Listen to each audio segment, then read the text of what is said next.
कोट गुलाम Mohammad Habib bank जे ATM machine ते मुस्तहक औरतुनि जे वज़ीफ़े वठण लाइ वॾी रश लॻल। ATM मशीन ॿाहिरां बीठल मुस्तहक औरतुनि अवामी न्यूज़ सां ॻाल्हाईंदे चयो त गुज़िरियल 13 ॾींहं खां किराया भाड़ा भरे एहसास कफ़ालत जा आयल 14,000 वठण लाइ दरबदर आहियूं। हिते एजेंट माफ़िया टोलो असां औरतुनि जे विच में बीहे असांजी तज़लील करे रहिया आहिनि। पुलिस खे चवण बावजूदि एजेंट माफ़िया ख़िलाफ़ क़दम नाहे खंयो वियो।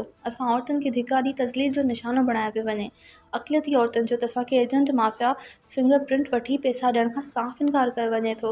हुननि वधीक चयो त आयल वज़ीफ़े मां कटौती जारी आहे। 14,000 बजाए 12 खां 13,000 ॾेई रोज़ानो रवानो कयो पियो वञे। औरतुनि एहतजाज कंदे वधीक चयो त हबीब बैंक में लॻल ATM मशीन जे अंदरि कुझु एजेंट माफ़िया सरेआम कटौती करे रहिया आहिनि ऐं ॿाहिरां बीठल एजेंट माफ़िया बि सरगर्म आहिनि। हुननि चयो त हिते जे इंतिज़ामिया समेत मक़ामी पुलिस बि हिसो पती वठण सबबि एजेंट माफ़िया ख़िलाफ़ क़दम नथी खणे। हिननि वस वारनि आला इख़्तियारनि खां मुतालबो कयो आहे ख़ुदारा असां मुस्तहक औरतुनि लाइ आयल वज़ीफ़े मां कटौती जो सख़्तीअ सां नोटिस वरितो वञे ऐं एजेंट माफ़िया ख़िलाफ़ सख़्त क़ानूनी कार्रवाई कई वञे। मज़ीद ख़बरनि ऐं तफ़सीलात लाइ विज़िट कयो असांजी वेबसाइट www.awamiNewsHD.com ऐं ॾिसंदा रहो अवामी न्यूज़ HD।